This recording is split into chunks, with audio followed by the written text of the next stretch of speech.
Welcome to the Fat Stack Podcast. I'm Nate, the Back Issue Boy, and that's Philly Phil. great. We are a comic book movie podcast. It's our debut episode. How you feeling, Phil? I'm feeling good. People might know me maybe a little bit. I'm not sure, but they are very unfamiliar with you. So to get a little bit acquainted with you and with me, for people who don't know, we're gonna get to know each other a little bit. I mean, I know you, but they don't know you. On a scale of 1 to absolute virgin, what would you say you are out of 10, nerdy-wise? Probably like a 6.5. A 6.5? Really? Yeah. You're not like super into everything, are you? I'm more, not so much like really into one thing. It's more like I'm into a lot of different things. Like Awesome. I could give you a little gist of every little category of nerdy things, whether it be books, comics, movies. I'm pretty much into everything. So So you're more a virgin than not. yeah. Yeah. Yeah, I'd agree with that. Are you? Yes. You are? Fantastic. Because, I mean, you can be a virgin and not be a virgin, if you get what I'm saying. Yeah. Because virginity is a state of mind. Like me, I'm an 8. I'm an 8 out of 10. I'm not a virgin, but I am a virgin in my mindset. I subscribe to the virgin mindset. I guess you could, you know what? I changed my mind. I guess I'd be like an 8. I'm as nerdy as you can be without being a 9 or a 10, and you need special things to go to a 9 or a 10. There's that like line, because you could say you're a nerd, but at the end of the day, if I walk around in the store, you're not gonna really know that I'm a nerd. You're not gonna know I'm a virgin. Yeah, I'm not outwardly a nerd. I mean, I can be. I don't own a lot of graphic tees. So to start off every episode, I have a little segment called Watch or Read, because we're big consumers here, right?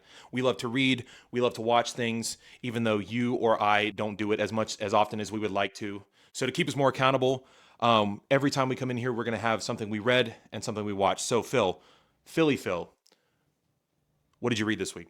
I've been reading a lot of this series called Dungeon Crawler Carl, which is a Novels. Go ahead. It's a lit RPG. It's pretty interesting. I'm on book 4, or I'm on book 5. I just finished book 4. There's a lot to go through, so I'm not really going to go into the story itself, but it's really popular right now. They just announced the show, so that's really cool. Very cool. I've been reading Lobo. There's a series of Lobo that I just started collecting. I've only gone through 2 issues though. So Scotty Young, Jorge Corona. He did the art for Transformers. It's one of my Yeah. favorites. What did you watch? Yesterday I rewatched Superman. After watching The James Gunn one from 2025, not Yep. the piece of shit Man of Steel. to get a little bit of a refresher because I just watched Supergirl, so I kind of wanted to chase that high that I got from watching Superman the first time. And you've only seen Supergirl once, right? Yes. Okay, because I've seen it twice. And that's what we're going to be reviewing after we go through a couple news segments. Or we have news, and then after this one that we're doing right now. Anything else you've watched this week? That's pretty much it. At the time of recording this, it came out last night, but by the time the podcast comes out, it'll probably have been just shy of a week. But last night, I went to the opening night of Minions and Monsters. I'm going to be honest, I don't think I've seen any of the Minion films. I haven't either. I haven't seen Minions: The Rise of Gru. I think I saw the first one in theaters, maybe? I can't remember. One of the best 3D experiences that I've had in a long time. I've only seen a few 3D movies. None of them looked as good as Minions and Monsters did in 3D. There's a train sequence towards the beginning of the movie, legitimately one of the best things I've ever seen in 3D. Like it was action packed. It was great, fantastic. I've never really enjoyed 3D. You could definitely tell it was made for 3D. And something I read, you're pulling Batman, right? Matt Fraction's Batman. Yeah. Have you read the newest issue? I haven't read it. 11. I read that. First introduction of the new female Butler. You know about the female Butler? Yeah, because in Tom King's run, Bane snaps Alfred's neck. Spoiler for a run that's been out.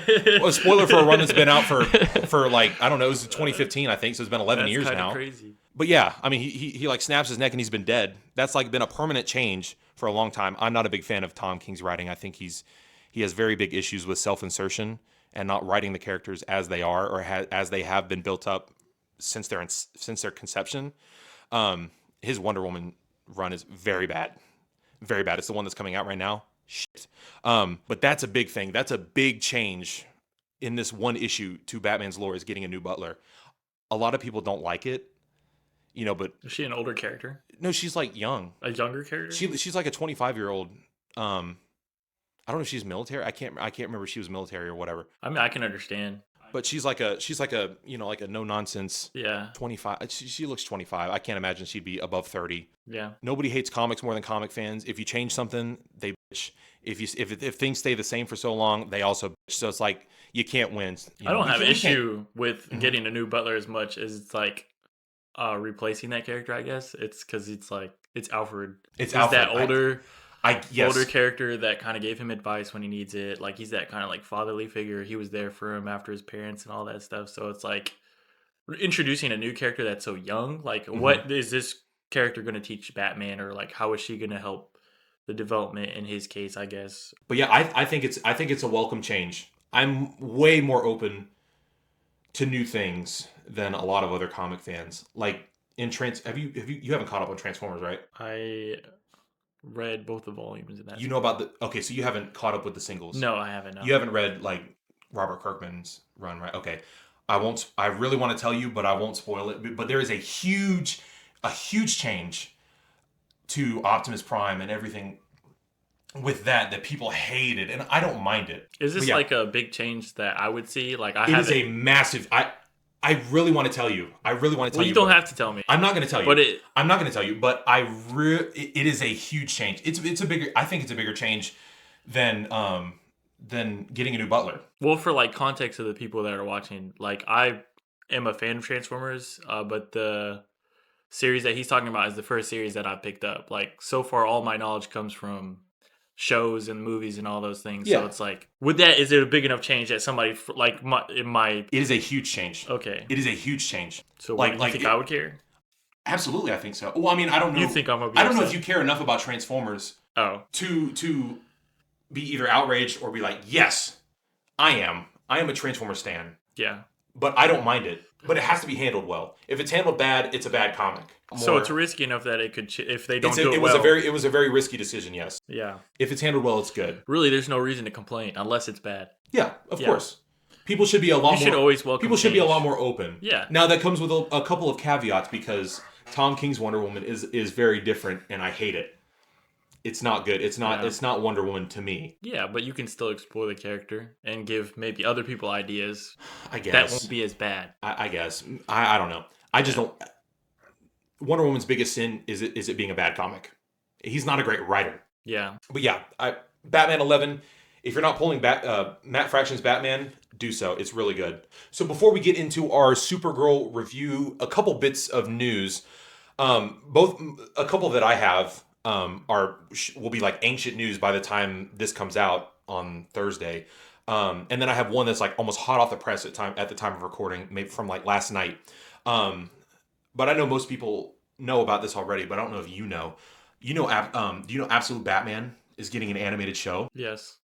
Very excited for that. I'm very excited for that. It's not even 2D either. It's 3D cel shaded. Really? It'll look like Attack on Titan's last season. You know where they used 3D for the Titans, like the Beast Titan and all of them, instead of hand drawn. I think it's going to look like that with maybe a little bit more cel shading. What do you think about that? I wasn't a big fan of that, to be honest. Yeah. Like that's where the season where even the whatchamacallit, when they were swinging, the people were CGI too. If they do it like Spider-Verse animation, that will make it a lot better. I know it's kind of getting run into the ground with Spider-Verse, Teenage Mutant Ninja Turtles, Mutant Mayhem, Yeah. GOAT, that movie. I haven't seen that. Have you seen that? No. It didn't look very appealing to me. I mean, I know it's kind of... Oh, GOAT. I'm sorry. GOAT. I forgot that. Yes, the basketball one. The Yes, basketball one, the one that looks like the Spider-Verse animation. Did you see that? It looked good. The movie itself was all right. It was all right? Yeah. I can't imagine it being that great. I mean, I'm sure it's a fun kids I movie. love this style. Mhm. It's just, I don't know. If it looks like that, then I'd be excited. But if it looks like Attack on Titan, like that wasn't... I think it's going to look like Attack on Titan. I wasn't 3D really animation more than it's going to be... Yeah. More than it's going to be Spider-Verse. Yeah. If they do it somewhere in the middle, I think it would be great too. Because I love the Spider-Verse animation, but I think at the risk of running it into the ground and overusing it, because it's such a great animation style, I think it would be good if they found like a happy middle ground. But the cel shading part of it it sounds great. I'd have to see it though. Yeah. Because if it doesn't look great in cel shaded, I think it would be much better if they just did regular 3D like The Incredibles or any Pixar movie or something like that. Yeah. Hot off the press. They just announced it last night. You know Mr. Terrific from Yes. Superman, 2025, James Gunn's movie, is getting a show. That's exciting. Did you know about that? No, I didn't know about Yeah, that. he's getting. We don't know anything about it yet, or I didn't do as much research on it as I should. But they just announced it. I don't know where, but they announced that he's getting his own show. How do you feel about that? Mr. Terrific was like the second best thing about the Superman movie, aside from David Cornsweet himself. So I'm really excited. I liked him. I wouldn't say I'm like super excited for a show, but Racist. I'm not a racist. It's just Do you like Black Panther? Yeah, but if he got a show, I wouldn't really care either. It's just the character himself. He was cool, and I like what they did with him. I don't know much about him, so I can't. I don't either. I need to. I haven't read any of his comics. I literally have the Terrifics complete collection by Jeff Lemire just sitting on my shelf right now. I need to crack that open. The question is, would you rather him have a film or a series? A series. A series. I will go into it more when we talk about Supergirl, but I also think Supergirl should have been a series. If they were to adapt Woman of Tomorrow better, but we'll get into that a little bit. Mr. Terrific show. We'll give you more information when we get it. But literally last night at the time of recording, they announced it. One more piece of information: Werewolf by Robert Eggers. The trailer just came out. Have you seen it? I watched it. Yeah. Yeah. What do you think about that? It looks okay. Because I know your thoughts about some of his other movies, but we'll get that in a second. When I watched it initially, I was thinking about how they're making a lot more of like the Darkverse movies, like Frankenstein, all that stuff. And those aren't connected to the. They aren't connected. No, Guillermo del Toro. Yeah. Frankenstein. No. It's not connected. But it's like they're coming out with all those films. From what I saw, I didn't really like it. I think there's too much like. Have you seen any of his movies? Have you seen The Witch? No. Have you seen The Lighthouse? No. Have you seen The Northman? No. I haven't. That's the only one I haven't seen. But have you seen Nosferatu? Yes. Oh, I've seen most of it. You've seen most of it? Yes. What do you mean most of it? I stopped. You stopped? Part. Yes. Yes, and I know. Tell them why. Okay. Nosferatu was alright, but it was a little too freaky for me. Because he's a prude. Everybody call him a prude. Prude. It was okay. Boobies. Those aren't my girlfriends. No, the movie itself is just, it was a little too much. Turn it off.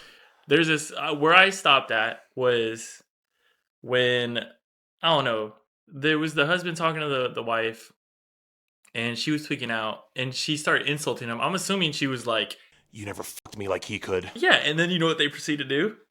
They proceed to just going crazy. Oh. And he's just going into her, and I'm just like, yo, what's going on? And then after, they stopped and she came back to or whatever. It's not like it's a useless scene, though. It was unnecessary, in my opinion. Like, what am I watching right now? It went on for too long. Like, I understand. No, it did not.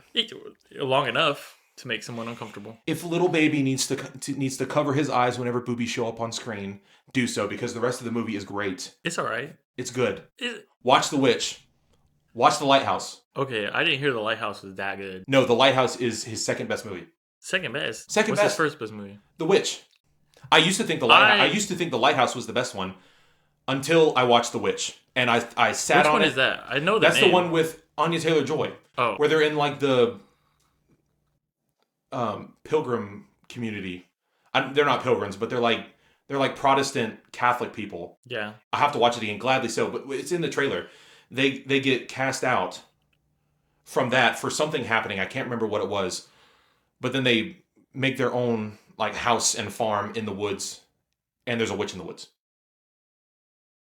But it's great. It's his best movie. You should watch it. I'll watch that one. You should. Nosferatu was good. I liked it. Then why didn't you finish it? It just got a little too much for me, bro. That got to that point where I was like, okay, like I liked it. You stopped in Oppenheimer. Have you seen Oppenheimer? Yes, you stopped in Oppenheimer whenever we see Florence Pugh's tits. No, you didn't. So what makes that different? I just averted my eyes. That wasn't the. And focus. Why couldn't we do that with Nosferatu? Nosferatu. I think Nosferatu might be a little better than Oppenheimer. The whole focus of the film is like, in a way, sensual. Like the whole thing. Like when. Of course it is, because Nicholas Hoult is the whole movie. In the beginning, she's lonely and all that stuff, and like, what's his name? Nosferatu comes to her, but it's like, it's so freaked out. Like, we have to go that route. But you don't see it until then. She's getting digged down the whole movie by Nosferatu, and you don't see it until it's not even Nosferatu. Okay. It's Nicholas Hoult. Calm down, buddy. It's okay. I'll finish it. It's just it got a little too much for me. That's all. He's giving up his cuck chair. That's the whole point of that scene. He's Hmm. saying, I don't need this cuck chair anymore. I can please my wife. Myself. Okay, I can be better than some vampire dick. that wasn't even the whole point. I know, I'm being exaggerative, but that's kind of what it was, a little bit. Okay, for when you look at the film, it's like the beginning. She's lonely. He comes to her. Then like I don't know whatever. Like some contract was for him, and then he was something about her. He liked the taste of her or something, and so he pursues her the whole film. Of course. Yeah, so like Slowly that, and rose death. but the whole thing about it is all sensual. So the film itself is just like there's a lot of sensuality, which I'm not like super into. Which is like watching the werewolf trailer. I'm getting the same kind of vibe.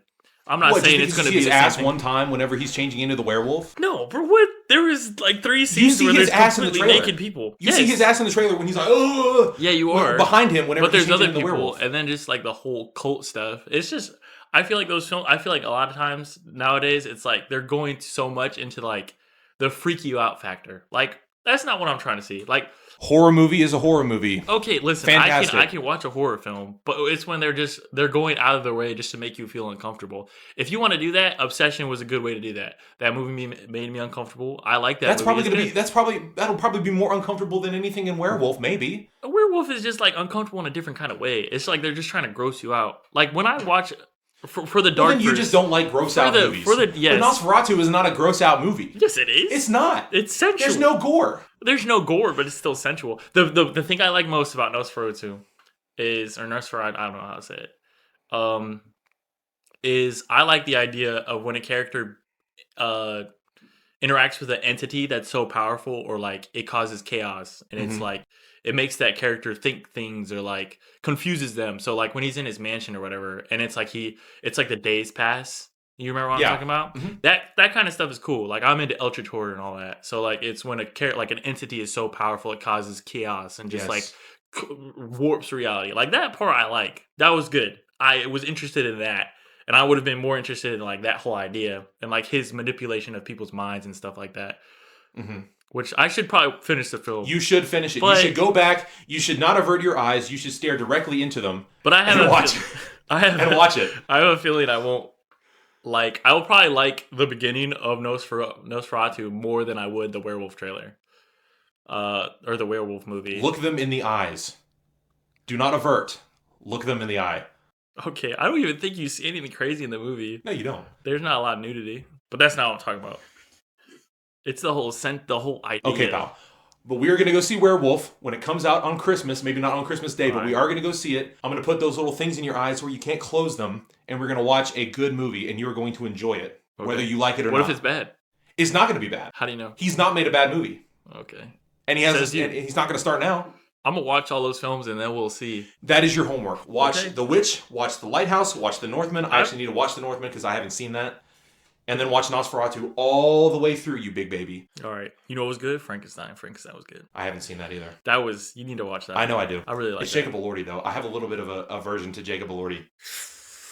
Because my sister watched The Kissing Booth all the damn time. Okay. So I'm like, it's a Ignore lot, it's a that. lot like Robert Pattinson in, he is the next Robert Pattinson. In the fact that he is in such a shit girly girl yeah, I see what movie you're saying. like Twilight, and then the rest of his career is great stuff. I Just feel like Robert well, Pattinson. Not all his stuff has been really good. Like I heard, like, Like what? have you seen Saltburn? No, where he's looking up the jizz. Like I didn't hear like great things about that movie. Like, you know what I mean? I know. And then I he's, only what see else is that's he's that's in Euphoria. Euphoria kind of like fell flat. Yes, he is. Did you watch that show? I haven't, but I know he dies when they bury I him saw alive the and put a finale. snake in the little breath hole. I'm gonna be honest. I didn't watch the show. The only I didn't- season, I I've didn't only either. watched the first season. What the and hell then- are they doing in Euphoria? I've seen clips of it. What the hell are they doing in that show? I don't know. I watched the finale because my girlfriend's family liked the show, so they were watching the finale, and I went and watched that. And like knowing what happens to the characters in season 1, like I was just like, "What is this, bro?" And Could then they have stopped after season 2? I didn't watch season 2. So you only They watched could have season 1? watched. They could have stopped after season They could 1. have stopped after season 1? I thought season 1 was good. Wait, how did you watch Euphoria when there's titties every episode? Okay. And you can't finish Nosferatu? Because it's different. It's not the same. It's You have I didn't. is it more is it more There's a reason I intimate stopped. There's a in reason I Nosferatu? stopped after season 1. Or is it just because it's like a demonic entity? No, it has nothing. The whole film itself, it feels, is surrounded The around ratio of sensual. titties to screen in Nosferatu is Yeah, so but much it's less not. than It's not like the whole Euphoria. There's aspects in Euphoria where it's like, yes, they have people having sex, blah blah blah, but that's not like the main focal point. The focal point is of Rue, who's like a drug addict. And there just happens to be titties. Yes, there happens to be titties. Same thing with Nosferatu. No, it's not.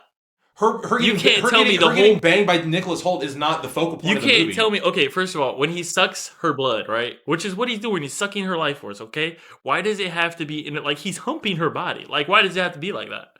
It's a vampire. Do you see insertion? What other? You tell me. Do you see insertion? You don't see insertion. But what Okay, other? then how do you know that it's sexual in nature? What other vampire movie show have you seen where it's like they're humping people while sucking their blood? None. Exactly. Because everybody used to be like you 20 years ago. Everybody was a mean? prude back in the early 2000s and back. That's not the point. Have you seen the original? No. Yeah, I bet you they didn't have that in there. Probably not. Exactly. Because it was a silent film. I watched it. It was good. You wouldn't see ankles in those silent films. And you know what? I enjoyed that movie. Uh-huh. Sure you did, pal. I watched it when I was like 8. I don't remember. We're going to go see it. And you're Okay. not going to look away. I don't think Werewolf will be similar. It's just like there was like 3 different naked people on screen. I guess. But everybody looks ugly. Everybody looks so ugly, and I love that. That's so mean. Those are real people. I'm not Dude's like, calling bro's just straight up calling people ugly, bro. no, but like They can't change that. some of it's makeup. Some Lily, of it. Lily Rose Depp a is lot also, of the characters that I saw. there's on there's one woman where her eyes are like way over here. Okay, yeah. I don't know if that's real or not. I'm pretty sure those are a lot of real people. I'm not dogging on anybody's looks. He's I'm a just hater. saying that they calling people hired ugly. the right people for the look of this film because people were not Yeah. not understand what you're saying. symmetrically chiseled back in the Middle Ages whenever these probably a lot movies of are incest set. going on. And then Lily Rose Depp's character having a cleft palate, I think, is really good. It just adds to that because, like, you know, there was no medical procedure to fix that, so she's just like this the whole movie.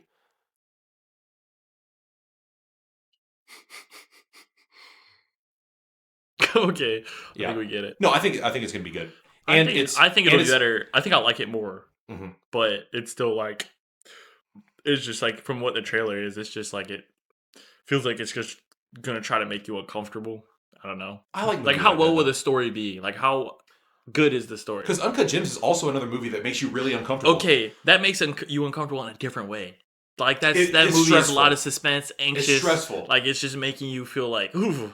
But Uncut Gems and Obsession gave me the similar kind of like stressful, like Yeah, that's true. Uncut Gems is good. Uncut Gems is very don't- good. That's Adam Sandler's, I'm not a big that's fan Adam of the- Sandler's best movie. Yeah, I don't know. There's no movie. There's that other he's- movies that I like that he's like in. Punch Drunk Love, maybe. There's a movie called Hustle where it's like I haven't seen that.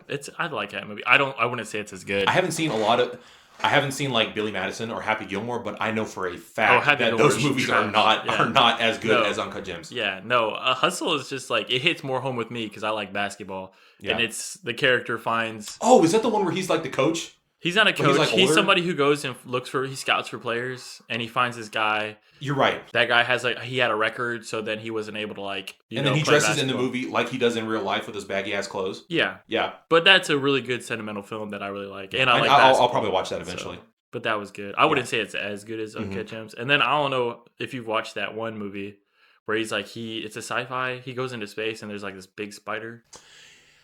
I know what haven't you're talking seen about. it. I don't. I didn't hear. I a don't lot know of- the name, but I remember seeing that trailer and I was like, "What the hell is this?" Yeah, it looked really weird. It reminded me when Hail Mary came out. It I reminded haven't me seen of Project that Hail Mary either. because but that's supposed to be really good, and it's Yeah. a book. Like Adam Sandler's film was like I'm sure something that he came up with, or like See, Project Hail Mary is one of those movies where I was like, I can't. Everybody says it's like the best thing, like best movie of the year. I can't imagine it being that good. I think it's gonna be for me since it's sci-fi. Like I'm assuming it's getting the same amount of hype as Interstellar got. I can't imagine it being as good as Interstellar because I don't trust Ryan Gosling as an actor. He's very good. He's very good. He's very good in Drive. He's very good. I haven't seen La La Land. I turned that off like the 20 minutes. We'll like talk La about La that another time. I really don't like La La Land. Not because of his acting, other reasons. A little bit. His acting. We'll save that for another time. His best movie is Lars and the Real Girl. That is the only time where he's not doing like the like The dumbass face. Have you seen Notebook? No. That's a good movie. But I've seen enough clips of that to know he's fine in that. I'm sure. I've seen enough clips of that to know that he's not doing his Yeah. the whole time. I haven't seen that movie that you're talking about. You should. It's really good. He has like some problems in here. I've seen clips of it. Yeah, and he gets the sex doll and pretends it's a girl. Yes, I know. A regular girl. I girl, just saw stuff about that recently. And then actually. the whole town pretends with him. Fantastic movie. Yeah, that sounds sad. Though. You would think that movie would be terrible just based on the premise of him getting a sex doll and pretending it's a real girl. It might be my top 10, maybe. For what I saw, there was a movies. reason it wasn't like just it's somebody so who's like it's so desperate good. for that's love. That's his best movie.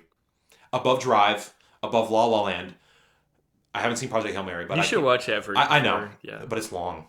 It's like long. Every movie now. Marty Supreme is another movie where I was like, I can't imagine this being that good because it's Timothy Chalamet. It's good. It was good. Timothy Chalamet has proven himself, but like, have you not seen it? I haven't seen it. You haven't seen it because it's long. It's like 3.5 so hours. Good. Every movie's like 3.5 hours.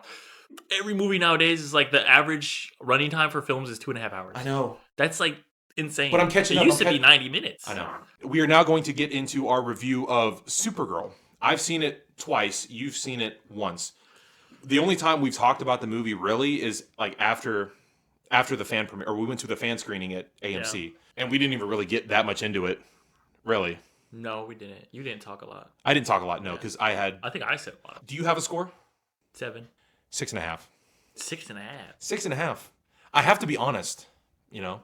Well, you've read the. No, this was even before. This was even before I read Woman of Tomorrow. I enjoyed it, even if it wasn't like what I expect. Well, when it comes to movies like that, I kind of go in like with the expectation that it might not be very good, but yeah, it didn't do horrible for me. Like I intentionally didn't read Woman of Tomorrow so it wouldn't affect my viewing of the movie. And after reading it, it didn't really. Yeah. I just imagine like what a movie we could have gotten if they had either not done an adaptation at all and done their own story, or adapted it fully. Well, first, let's talk about the theater experience. I wasn't really paying attention to the people around me. It was full. It was very full because whenever I got tickets, there's only 3 other people here. I was like, damn. Yeah. Word of mouth really got to it already. But I got my tickets, best seat in the house. The chairs weren't very good. I get it, but like the arms it's worth were broken. I couldn't even put my drink in there. I held my drink the whole film. Did you see they've reupholstered them? They did? They did. Oh. They used to be really bad. They used to be like, you know how a seat is so old? It used to be red, but now it's like black and red because there's so much dirt and grime on it. Yeah. They reupholstered them, but they didn't fix the armrest. Yeah, I know. I literally couldn't even put my drink in. I know. I had bought a slushie and a drink that day, too. You think you had a lot of stuff? You were holding the I had a popcorn, I had a drink, I had the foreskin cup, and then I had the Lobo popcorn bucket, which the foreskin cup looks way better in person. It's still funny to call it the foreskin cup. It only looks weird if you're like it looked really weird if you're looking at it from that, like that's all you see. Well, like, it's still funny to call it the foreskin cup. Yeah, but it's a lot better in person. I promise. But I had my popcorn here, my drink in the one that wasn't broken. You had one that was unbroken. Yeah, the one that was right here. I didn't have any. I know, because you snooze, you lose. I got there first. And then I had the Lobo popcorn bucket, and I had this thing. Dude, I was so uncomfortable the entire time. I was literally sitting like this. You were. The entire time. And it was so uncomfortable. And then you dumped your stuff on me when you went to the bathroom. I had to. He said, "Here." I had put to. it on my lap. I don't like moving in front of people during the movie. I had to get to the point where it's the flashback where Superman finds her near the Fortress of Solitude, because I've seen that clip. Those were some of my favorite parts. It was good. I really wish I didn't go at that point though, because there was stuff after it that I didn't see the first time that gave really good context to the scenes after it. But I did see it the second time. Yeah. Somebody came up to me beforehand, before you got there. First like fan interaction that I've ever had. He was like, "Hey, you're the TikTok guy. You do the comic stuff." Really? Threw me off guard because I'm over here. I just sat down, had my drink, and I'm like fiddling with everything here to try to get it all good so I can be comfortable. And he's like, "Hey, you're the guy." I was like, "Oh, thank you." That's kind of crazy. I know. It threw me off guard. It threw me off probably because of the hat. Probably, yeah. I had the purple shirt on, which is what I use in half. Rose got a rotation of 3 shirts. I do, but that's not unlike in real life. I do the same rotation of shirts on camera and off camera because I like my athletic polyester. Nice and breathable. But you know that meme where people are like, "Oh, hey, what's up?" And they're like, "Oh, yeah, fuck." Yeah, that's kind of what it was. But it was a cool interaction. I'm sure. Made me feel good. Somebody recognizing you was cool. I did, yeah. That's insane. Yeah. Think about all the people on TikTok. I truly think it's because of the hat. How long was the conversation with the fan? Oh, it was like 10 seconds. He was like, How- "Oh, you're how the old guy." was he? He was like, "Oh, you're the guy." I was like, "Oh, yeah, yeah, yeah." He's like, "Oh, that's really cool." And I was like, "Yeah, I hope you like the movie." And he went in for, I went in for a handshake, and he went in for a fist bump. Why And are we handshaking I'm a handshaker. in the big 2026? Okay, it's weird because if I don't know somebody, I'm like a handshaker. Or it depends. I guess so. If you're like, oh, nice to meet you. I flip flop, but and it wasn't like a nice to meet you moment. It was. It was nice to meet you. It's weird. I can't tell you definitively whether like how many fist bump and I also handshake, and I don't know why I flip flop or when I flip flop or whatever. How many videos have you seen where a person interacts with a celebrity and they handshake? Never. Would you go in for a handshake or a fist bump if you met a celebrity? I'm not doing anything. I'm gonna say hello. So you're just gonna be like hello, and then hug them. Yeah. What if they ignore you? I'm gonna tackle them. You're gonna tackle them? Yep. And then I'll get on the news. Who are you tackling? Who do you think you could tackle? I'm 6'4", 220 pounds. I could tackle most people, except maybe like Dwayne Johnson or like John Cena. Those guys are pretty big. He's trying to tiptoe around the fact that he wants to say a woman. I would listen. He wants to say he wants to tackle a woman. Listen, I wouldn't tackle a woman. I would tackle. You would? No, I wouldn't. Oh, why would I tackle a woman? Well, good for you. I would tackle Jason Momoa. He seems like a pretty chill guy. He would fold you in half like a pretzel. No. He would fold you like a pretzel. I wouldn't tackle him in like a. You just said you would tackle him. Yeah, but he's pretty playful. Have you seen his interviews? Some random ass dude on the red carpet coming up and tackling you. I'm not going to be like, oh, ha ha ha ha. I think let's go down and let's kiss on the floor. I think he would. You think he would? I think he's good. I honestly think he would too. Yeah, see? I would not take that chance with Jason Momoa. He's a big dude. Even in his offseason when he's not bulking for a movie, he's still a big ass dude. A lot of his muscles looked a little weird in that movie. Yes. They looked a little muscle suity. Yeah, like his. Well, I don't know about his arms. I wasn't like his chest looked really. Well, they could have just had like a little prosthetic here, since like maybe it didn't look right with his actual body. Yeah, maybe or maybe just to exaggerate Lobo as a character. Maybe they puffed him out a little more. Well, good transition. Let's talk about the positives first. Because there are positives, even though I didn't really enjoy the movie as much as well, a lot of people are shitting on it. I think those people are wrong. There are some people that don't like the movie because she's a girl. As much as people want to deny that, those people exist.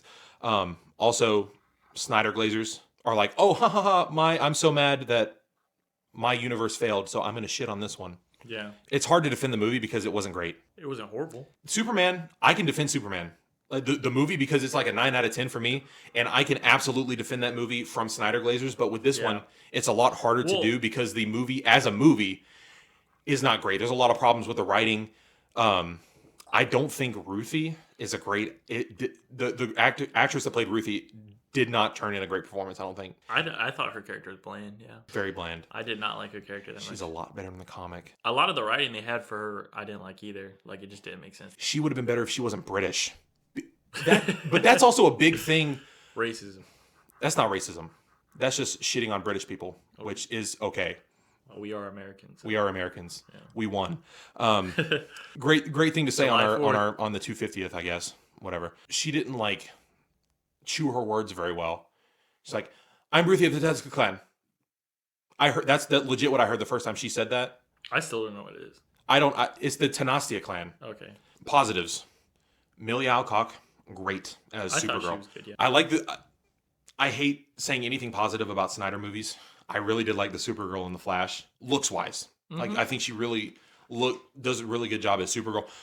But it would be kind of weird to bring her from that universe to this new one. I mean, I know they did that with Peacemaker, but that's a little easier to do because the only time we saw the Justice League from the DCEU was at the end, and then they changed that. You saw that they changed it, right? Yeah.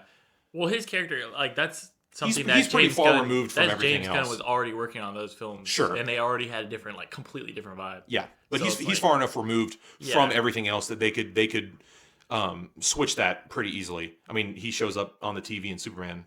Yeah. But that's really the only time we see him in the other movies outside. Honestly, like Aquaman from. I think it was better for Jason Momoa to be Lobo, though. Yeah. Oh yes. I don't think Of there's a better course. person to But play it like Lobo a character that would Jason have Momoa. transitioned well probably would have been like his character. Yeah. His character seemed like. Although sometimes I do think he was a little too cheesy and hammy. Yeah. There's a difference between saying a line and believing that line whenever I'm watching it.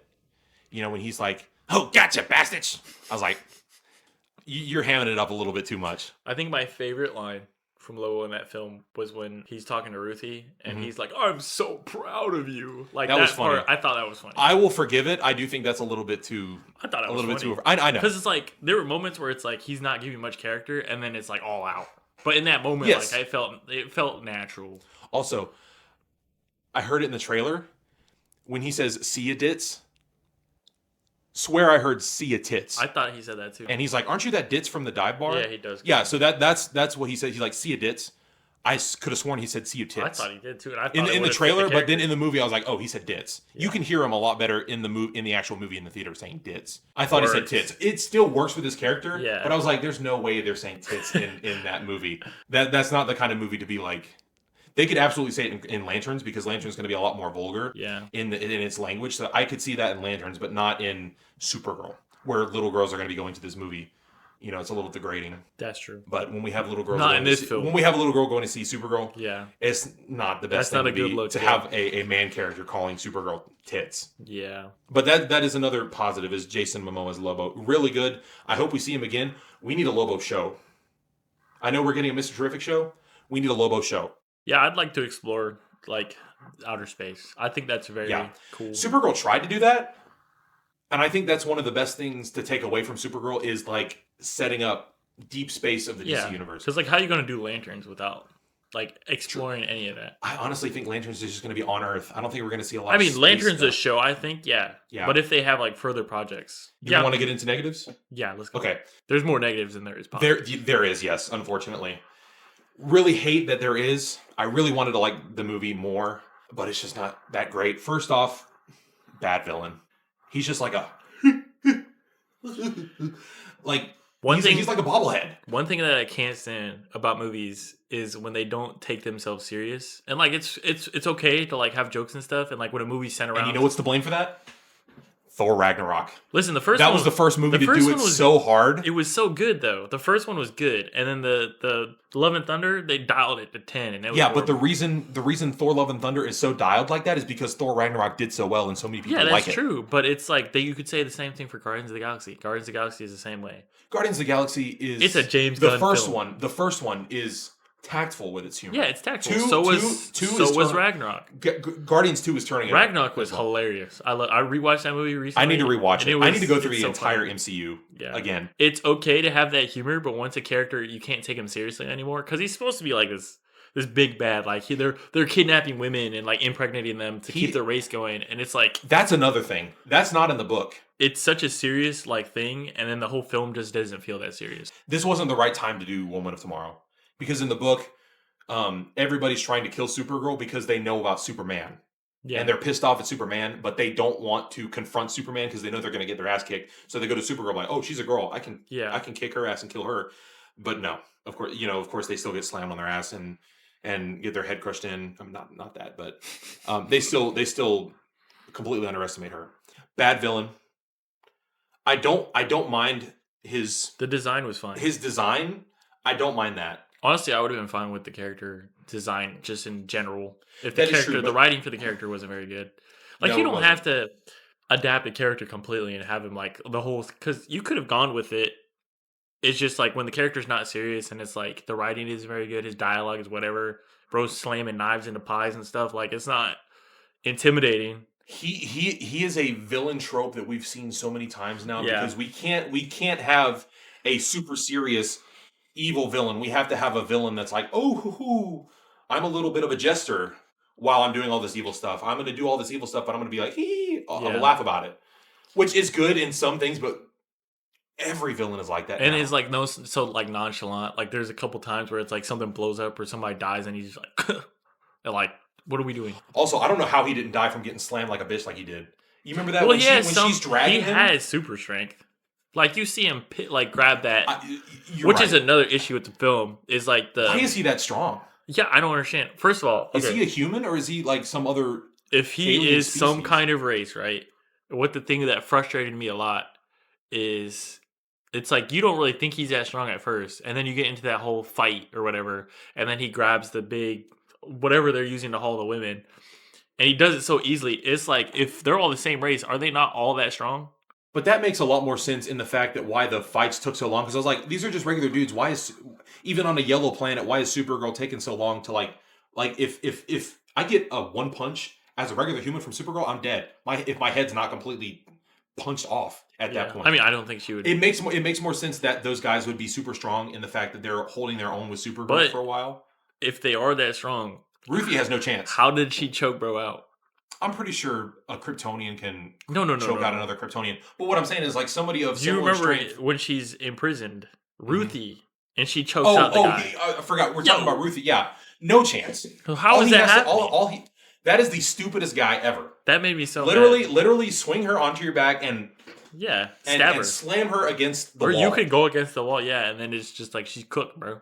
That didn't Also, make any why sense. are we not killing her in that That's moment? another. Why point. are we not ending their lives? And that's a trope that's terrible. They do that so often. Like, oh, I'm going to kill you, but later. Yeah, we have no reason to keep you alive. Like, there's nothing they need. There's no from reason. them. Well, okay, I did hear something about them cutting out the part where he said he was going to make her his wife or something like that. I guess. But like if But we're gonna- if he really wanted to do that, he would have taken her from the beginning. yeah, Because he just left her. I don't know. I just don't like that trope. And then like when they get to that town, they like make her seem like so valuable because she's a girl, but it's like that would have been something from the beginning. Yeah. Like it would have made more sense, I guess, if okay, this probably would have been better that because you know how the family gets crazy and they all try to kill him or whatever. First of all, that's horrible. Why would you risk your lives like that and then leave your daughter by herself? Because like what she's gonna do? That made me mad. Because I'm like, sure, like your son died, but you have another daughter. Yeah, And you get yourselves killed, and now she's by herself.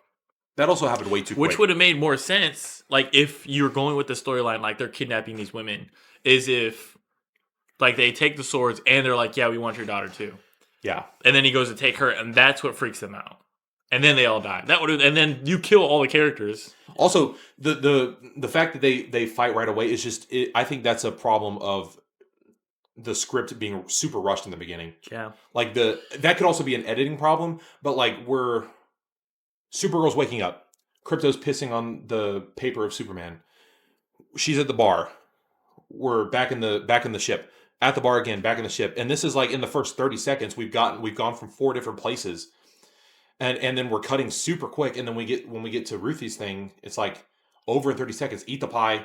Dude jumps out, kill the brother, kill the parents, blow up the ship, and then like he walks away, and then Ruthie's just standing there, and then immediately the next shot is her standing over the graves.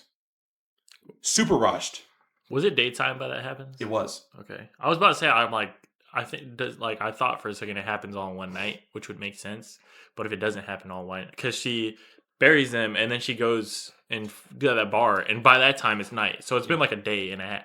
Also, I don't know about their culture, but if my entire family was killed in one night, there's no way I have like the mental capacity to dig 3 graves and bury them all. Yeah, that's kind of crazy. And, But I guess it could be a cultural difference. and it wasn't even like her whole family was dead because she has an aunt. Immediate family. You know, she still has a family. Yeah. You could have gone to them. Not a great villain, better in the comics, but like it's a symptom of the broader issue of it not being adapted well, or they should have not adapted it at all. They should have made it a show. They should have made it a show because they could have flushed the characters out. If they adapted Woman of Tomorrow better, it should have been a show. Because like the episodic nature of the book lends itself great to television pacing. Yeah. Like I said before, Ruthie, not a great performance. Again, I have in my notes, should not be British. It would be a lot better if she just talked like this. But in the book, she is very, very like smart. She uses a lot of big words, which I think would have lent itself to the British part better. It's also just like a nice quirk for her character too. Like she's just kind of like, oh, I'm avenging my parents. It would have been a lot better if, a lot more interesting if Ruthie from the book was Ruthie on screen. because she uses a lot of big words. I'm not going to even try to recreate what she says in the book. She uses a lot of big words, but it's easy to read. I mean, because I know Yeah. what a lot of these words mean, and I think I learned like 20 new words from that. I had to look them up each time. I've learned like 20 new words just from reading Woman of Tomorrow. The movie is not very colorful, I don't think it's super important. but I hate to keep going in the book, but we're talking about a comic adaptation here. The book does it better, and it's super colorful. I mean, to be fair though, comics are a lot That more would have been about so much better. visual. But Superman is really colorful. It is. Superman has a really good color palette, and they could have done it. And also, Superman doesn't have a huge wasteland landscape final fight like this movie does. They're on a barren planet where the ship is just there. Yeah. I mean, I know that's where their like underground thing is, I guess, because they all come out of the ground after the ship crashes. I think. They don't right? come in it now. Do they not come out of the ground? No. So then why the fuck are they on that planet? I don't know. I thought they only went to that planet because it had a green sun. That's right. You're right. Yeah. It was a trap. I'm misremembering. Yeah. But still, like you could have made it. I've seen art from. You could have made it any planet you wanted because the planet in the book, it's only a green sun. I also don't like that it's like a yellow sun and a green sun. How does that make sense? Why do don't we know. have two suns? Why do we have two suns? That's weird. That makes no sense. But like in the book, it's like, oh, this planet has a green sun. This was made to trap Superman. Also, it's interesting how planets orbit the sun, right? Yeah. They make it seem like the sun orbits the planet. Like when it came around. Yes, the physics of the sun wouldn't make in sense. the DC universe are not very clear. That doesn't make any sense. It's not very because you would have to go further. Also, how are the planets orbiting these suns if there's two of them? That's what I'm saying. I know. But in the book, there's only a green sun. It was made to kill Superman. It's a very lush planet with dinosaurs on it. Yeah. Because they put dinosaurs on there. So how much would they have to do to put that in the movie, bro? I guess it would be expensive. That but would, what... yeah. You know, they had a lot of practical effects. A lot of their effects were practical. So imagine putting dinosaurs in there. Like that wouldn't be practical. You wouldn't be able to do. The dinosaurs aren't as big of a problem as it is just the planet being a barren wasteland. Yeah. I guess because it saves on CGI. Even the dragon you're talking about, that's probably pretty crazy. But it would have been cool. It would have been cool. But we have a whole fight in space where she's like moving around, which was cool. That was one of my favorite parts. Which was cool. That was really cool. And she's like moving all around, dodging the bullets. That's another issue I had. I think they did the little let me get my power up from the sun too many times. Way too long. Yeah. That was where the movie started to drag. But they did the little like let me float in front of the sun like 4 Yes, the yellow times. sun thing was a little too That flippant. was like okay, yes, I know she's Supergirl. I know her. She doesn't even go that much farther from the bus. Yeah. Before she gets her powers back. It was like, the okay, thing's coming up over the planet. That was the one that I liked. I'm talking about throughout the film. They just do it like 4 times. It's like, okay, Yes. we get it. Like the first part, I was like, okay, it's kind of hype because it's like what's gonna happen. That still took too long though. Yeah, it's whatever. A thing in movies that I can't stand is that we know that Supergirl is going to get her powers. So like, why are we spending so much time being like, oh, is she going to get her powers? Oh no, she just went out of the airlock. Is she dead? I think she's not dead. I think they're just hyping it up. So why are we spending so much time on that? It's a They hype did that moment. like 3 times in that one scene in like a 10-minute span. Because it's like, oh, these pirates are here. Oh, what's going to happen? Is she going to give away her sword or not? Or is she going to get electrocuted? Of course not. That was a little weird. That she was like, oh yeah, let me give it up. And then you go to fight them. Like, why not just say no in the first place and then fight them? You know what I mean? I guess you have to be a little more tactical. I guess, I don't know. Like, it doesn't make any... She didn't even know because she already knew she wasn't near Yellow Sun. Yeah. Yeah, but we have a scene, oh, she's floating in space. Oh, is she dead?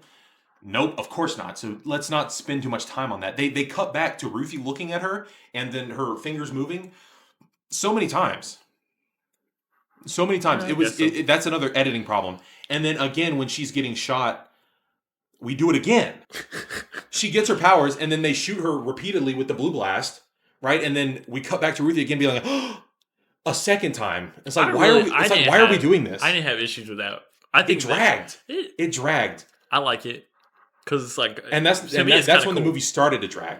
I think I like that part because it's like, she's powerful. It's good. It plays into like I like strong characters. Like Superman, obviously, is like overpowered. It needed to be edited better. So when you have Supergirl and she's like, they're shooting at her, but you're like, oh, that's not hurting her, and then she just like destroys them. Also, super anticlimactic to just be like, oh, now she's gonna fuck them up. She's got her powers. She stole her engine, and then we just cut to her just holding it up in the space, and then we cut to the gas station. Yeah, it was super anticlimactic. It's like, are we not going to get her beating some ass or what? I mean, what are they gonna do?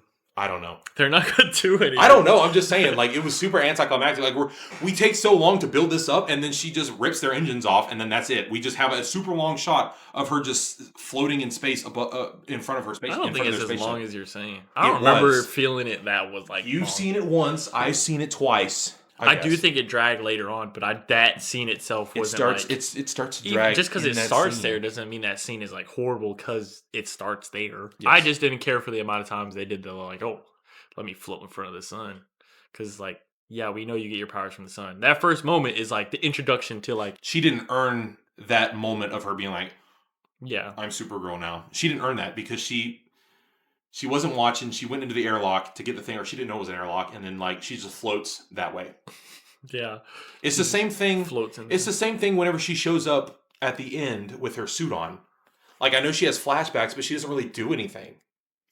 She just sits there at the kryptonite poisoning, and then the sun just happens to go down, and the yellow sun come up. So she doesn't really do anything to earn that moment that they try to build it up to be. Yeah, I think she just waits for the. I feel like her putting the suit on was like more like she's letting go of her grief, and that's fine. That's like not really like. Yeah, you see what I'm saying though. They build that moment up so much, even though all she did was just sit with her thoughts while she's dying of kryptonite poisoning. Yeah. I think the third act could have some more color. They could have done it on a planet. They could have even shot on site. They could have gone to like, I don't know, Peru or something, some lush part of the world and shot on site, and then just like had the CGI ship above that.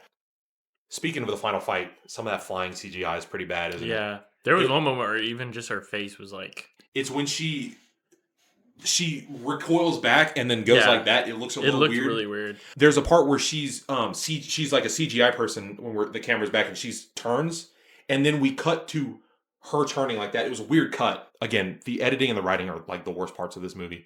It felt like it got obliterated in the editing room. Yeah. And also just from the script not being great. What do you think would make the Supergirl movie better? Oh, I forgot. There was some dialogue that was crazy. When they're fighting, they go to that planet and they're trying to find the brigands or whatever, and that family sells them out and they all start fighting.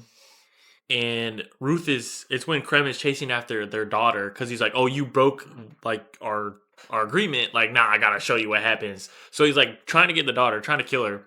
And Ruth is sitting there and like about to like jump on him, I guess, after they climb up the building. And then Supergirl comes in and she sees what's happening. And she like goes to like save him. And then he kills the whole family. And she goes and blames Supergirl. And that made me so mad.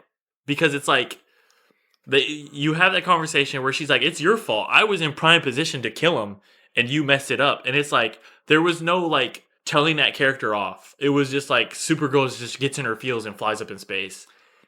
And it pissed me off so bad because the girl was obviously in the wrong there. And it was like her telling her like, oh, your revenge is getting in the way. So are you saying that it was wrong for Supergirl to stop her? Or are you saying it's wrong for Ruthie to blame Supergirl that she did that? It's wrong for Ruthie to blame Supergirl. I am the complete opposite. Her stopping him it doesn't make any sense.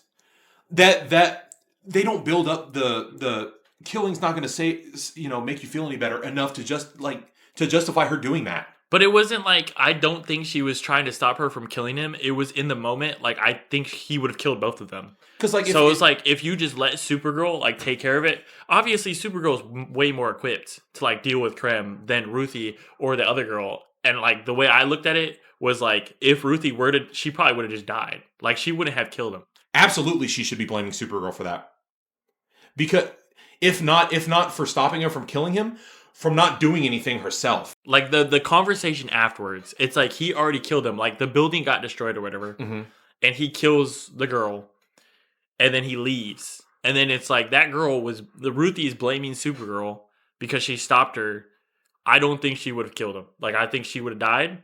And I think that's what Supergirl is trying to prevent. But then Ruthie goes and is like, this is your fault. Yeah. It's Ruthie's fault. It's not. It's Supergirl's fault. Because if she didn't try to attack Krem, if she used her brain, why are we trying to attack somebody you know is stronger than you? You had to get help. You went to get help from Supergirl to stop him, right? If she's trying to go off on her own to attack him, she's not winning that fight. So then she gets in Supergirl's way because if Supergirl But just if you have a good opportunity to do it, I mean, Supergirl's over you here. think she would have killed him? Maybe. No. She's got a good attack on him because he's focused on the other girl. And Supergirl, He said he could smell the girl. Why would I, if I'm Ruthie, why would I go all the way over here when there's a dire situation right here? But it's like Supergirl saw it. As far as Ruthie knows, Supergirl is still over here fighting everybody else. And if I see Krim and his back is turned to me and he's focused on somebody else, I would absolutely take that opportunity. But I'm not mad at Supergirl for stopping her. I'm mad at Supergirl for not thinking about the situation of there is a very real villain that we all know about that is about to kill this girl that you absolutely should have seen. And then I'm tackling her to the ground and we're having this conversation. Oh, stay here. The fuck are you talking about? Go save this girl. What are we doing? Why are we having this conversation down here? Does she tackle her and then she does. She tackles her and then that makes Krim turn around and then the girl runs away. And then while we're having this conversation on the ground, before she's like, stay here, I'm going to go see where Krim is at. In that entire time, the girl runs out in the alleyway and then Krim gets her and slices her throat. It's like, why would you be like, stay here, fly back up and to Krim immediately instead of having this stupid ass conversation that could be had afterwards, which we have again afterwards. I mean, if Ruthie stayed back, Krim would have killed her. The only reason Supergirl goes over there in the first place is because she sees that Ruthie is about to kill him. But for some reason, she's looking around. For some reason, Supergirl has a boner for keeping Ruthie away from killing this guy, even though that particular emotional point has not been built up enough for her to be super driving this point home. Okay, I'm gonna be honest. I don't like that point at all. I don't either. I think it doesn't make any sense for her to feel some kind of way about Ruthie getting revenge when her whole story is about her grief is completely different from her family getting killed. The Supergirl that we're building up in the book, absolutely, that point works. Yeah. Because she's a lot more kind and compassionate. But in this one, this portrayal of Supergirl is a lot more boisterous and rebellious and a lot more like, I don't want to say less caring about the lives of people. Of course she cares. Even in the flashbacks, if you remember, the mom is like, you don't have to be nice, but you have to be. You don't have to be nice. You don't have to be nice, but you have to be good. Be good.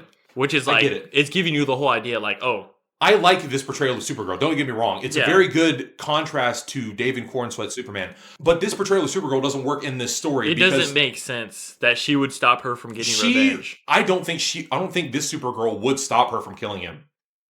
Honestly, I don't think so. I don't think she would either. Because she would try to keep her safe, but like honestly, the way they build her up, I don't think she would have such a fierce vendetta against killing this person that's killed the family. It's weird because she tells her no the whole time, and then she still gives her. And then she still does it at the end. No, I don't have an issue with her killing the guy. It's the fact that she gave her the choice. Still, it's like the whole time.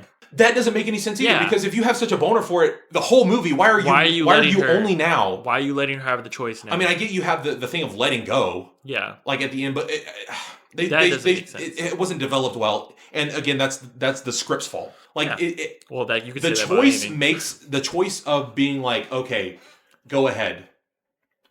It's not a bad choice, but the way they wrote it makes it a bad choice. Yeah, it's just because weird. They don't build it up. They make her so fierce. Don't kill this guy because it's not going to save you. And then all of a sudden at the end, we're like, okay, go ahead and kill him. Yeah, you have no. And then you don't do it, and then she does it anyway at the end. Yeah, there's no realization between the two characters that there's not. Gives them like, okay, you know what? It is your choice to make. Also, their bond was not as developed as it could have been. It wasn't. For them to be having these emotional beats. I thought it was going good at first, and then it kind of like dwindled. Like their interactions at first were okay. Yeah. It's like, because when she had the little suit thing on, and she was, she was like, don't freak out. Their interactions were fine, but like... but it's like at first, it's like, oh, you feel them getting closer, and then it just kind of stops. And it's like, okay, we're not focusing on the emotional beats happen because the plot says so. That's what this movie feels like, rather than the characters making these choices. There's a lot more to say negatively about this movie. I liked it. I want to like it. I really do. Ruthie, I don't really care about, so it doesn't really matter because I don't think we'll see her again. Supergirl, like, she has enough development that I'm okay with, like, the introduction they give her character. Yes, she's going to be in Man of Tomorrow. Yeah, so she's going to be very good. I think other projects. I think people will turn around a lot more on Supergirl from Man of Tomorrow. It's an okay. It should have been a spin-off TV show rather than our second big movie in the new DCU. if this were the MCU, it should have been one of the first shows. Like, you know how Marvel made Yeah. all of the Infinity Saga, and then They started whenever making- after Endgame started the shows, in that timeline, that's when Woman of Tomorrow should have been made. Yeah. Is after we've established everything, a little side quest show. Yeah. Woman of Tomorrow. That's what it should have been, because we've now established Superman, and we could also do put in the point of, oh, everybody knows Superman, but this is Supergirl. I might have a shot killing her. And then you could flesh out these characters a little bit. Like you could have She'll Lobo. already be fleshed out enough. You can have Lobo in there and introduce Lobo, and like we'll see more of Lobo in that show and all that stuff. But yeah, overall, could have been a lot better. But the 6.5 is still, above average. It's still better than any. I'm keeping it at 7. Still better than any Snyderverse movie. Did you see that Man of Steel, the critics' ratings on Rotten Tomatoes is lower than Supergirl? I don't pay attention to Rotten Tomatoes. I know you don't. I don't trust it. I don't either. But a lot of other people do. Listen, that's a lot of other people are like, oh, look at the Rotten Tomatoes. Look at the Rotten Tomatoes. Supergirl is so bad, but whenever it comes to Man of Steel and it's lower, they're like, oh, well, Rotten Tomatoes doesn't matter. You hear that, Snyder fans? Your floor, or our floor, is your ceiling. Listen, our worst movie is better than your Holy Grail Jesus Christ movie. That is what they think of Man of Steel. You're hating on Snyder's too much, okay? I am not. They suck. Listen. They suck. There are Snyder fans out there that aren't not Snyder fans, Snyder Glazers. The people specifically who want to shit on Superman and Supergirl and Peacemaker because they're mad that the Snyder couldn't hack it. People are so funny, bro. They be getting so mad. They do. Like, also, also gun glazers. I'm a little less hostile towards gun glazers because I'm on their side, but they are the opposite of Snyder glazers in the fact that they're not going to be honest about Supergirl and say that it's not as good as it could have been. Yeah, because a lot of people are like, oh, Supergirl's great. It's not great.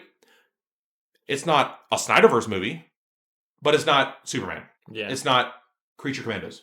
It's not Suicide Squad. Suicide Squad. Even though I'm a lot lower on Suicide Squad than most people. I don't like. I watched that. No, not the 2016 one. The one that James Gunn made. The second one. Yeah, it was alright. The one with Peacemaker in it. It's alright. We forgot to mention Needle Drop.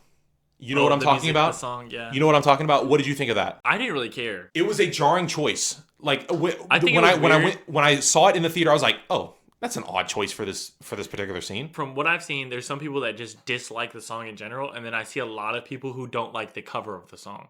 Like they're like, if they use the original song, like, oh, it would have been better. No, the cover works better for this movie. I just think it's a bad cover. Yeah, that's what I'm saying. It's that cursive singing that you know what I'm talking about, though, right? Yeah, I know what you're talking about. Everything's gonna be all right.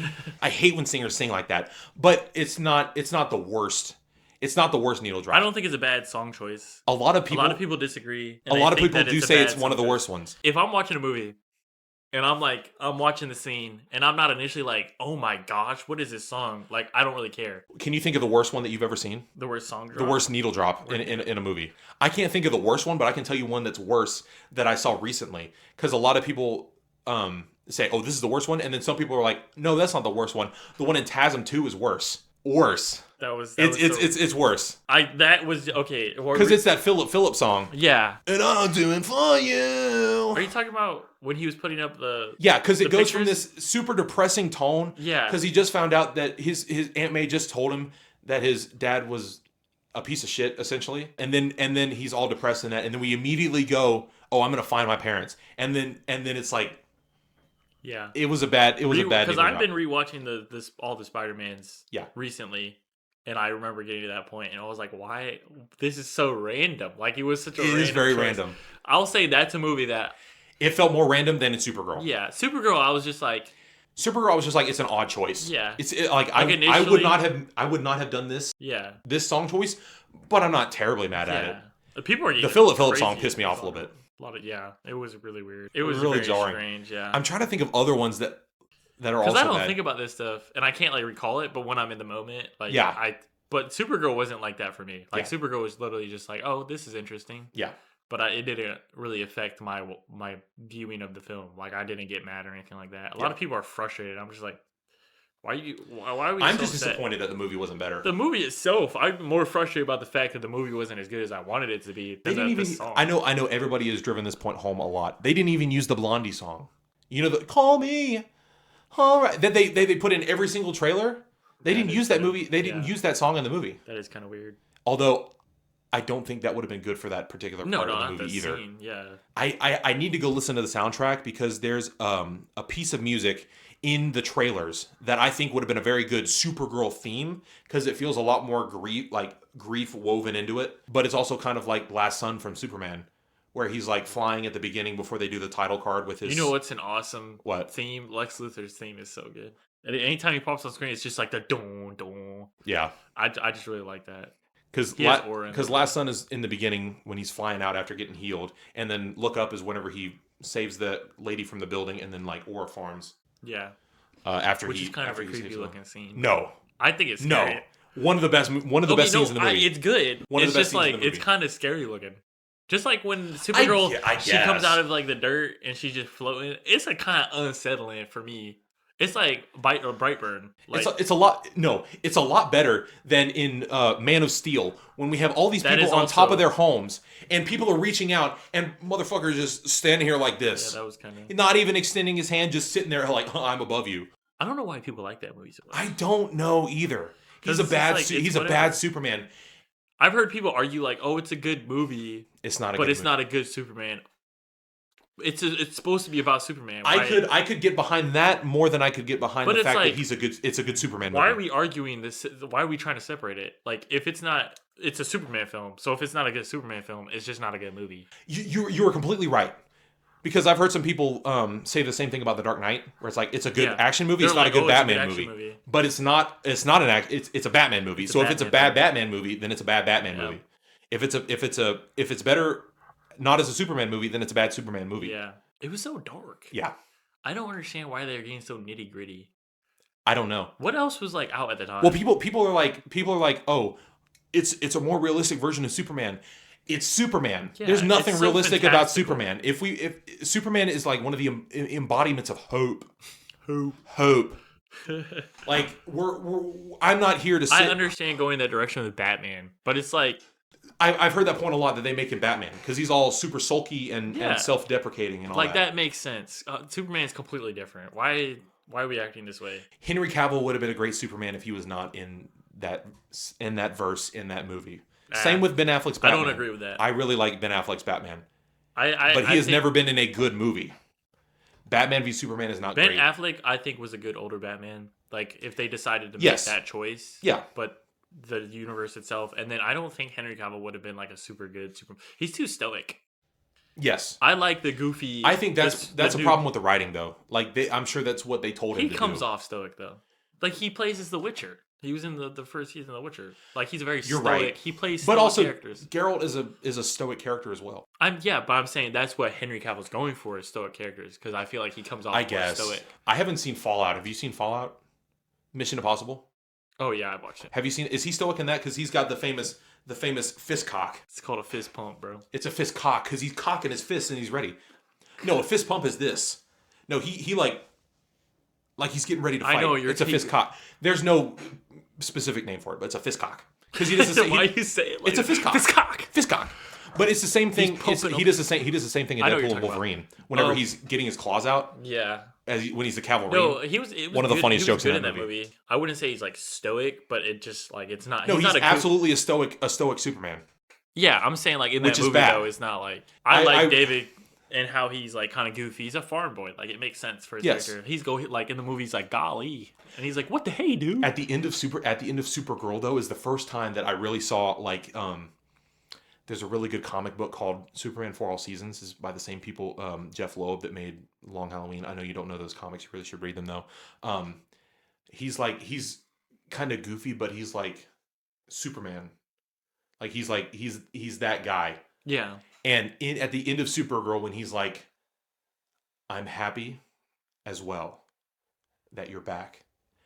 I like that. Yeah. That was not just goofy Superman. Yeah. That was also that guy Superman, and I really like that. But then they kind of ruined it with the crypto joke at the end, which is another symptom of James Gunn and Thor Ragnarok. Is we have to undermine every serious moment with a joke. That's one of the things I don't like about it. It's just so exhausting. Like the so much humor. Yes. Again, I will say it till the day I die. It's because of Thor Ragnarok.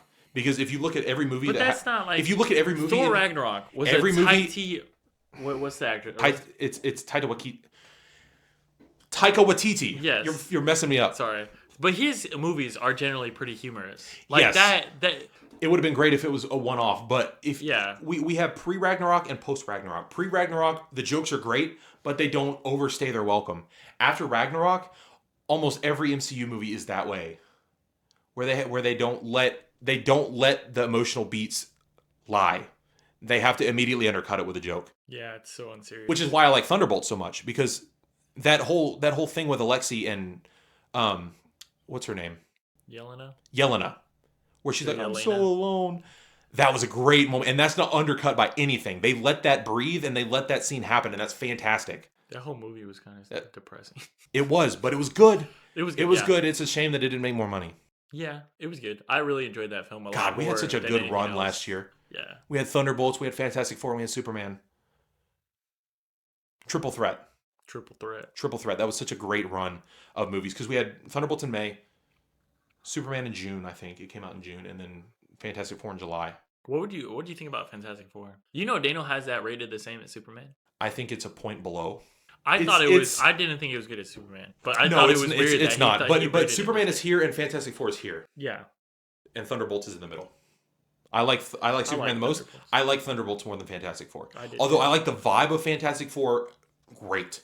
The retro futurism of the 1960s, great. That is what they should have done. Realistically, whoever played Mr. Fantastic in the Sony movies, another great casting in a shit movie. Did you like John Krasinski's?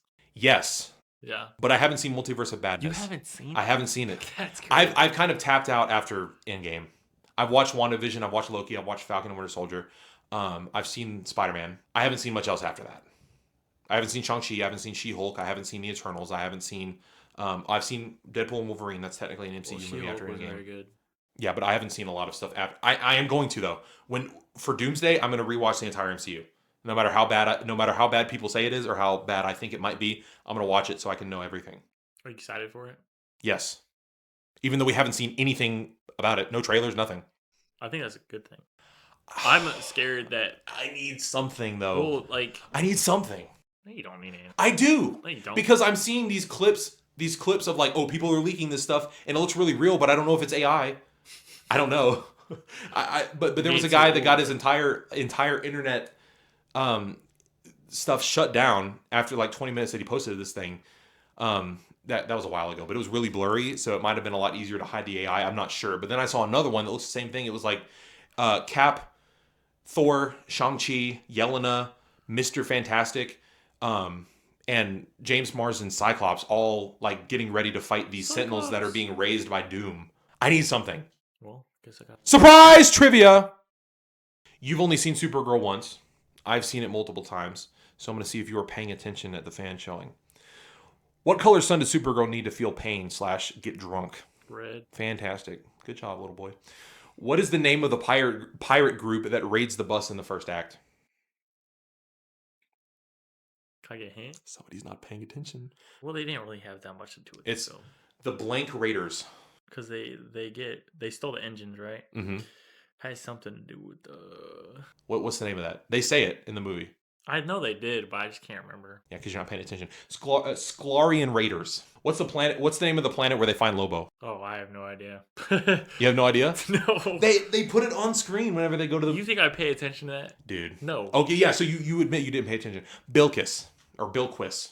Yeah, I wouldn't have. Which, coincidentally, is the first name of the artist of Woman of Tomorrow. Really? Bilquis Evely, yeah. What is Lobo's famous substitute word for bitch? Does he say it in the movie? Yes, he does. He says it multiple times. After reading comics, I know he says frag.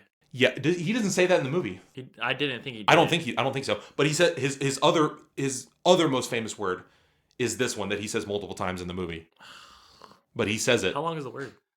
What do you mean how long is the word? How many letters is the word? 7. 7? Oh, that's a lot. 7 letters. I don't know. Bastich. I even said it earlier. You did. I did say that. I remember. What color is the hills that Krim hails from? They talk about that? It's in his name. I don't even remember his name. You don't remember his name? He was so boring. Yeah, you're right. I won't harp on you for not remembering Is it it. a primary color? I'm not going to say that.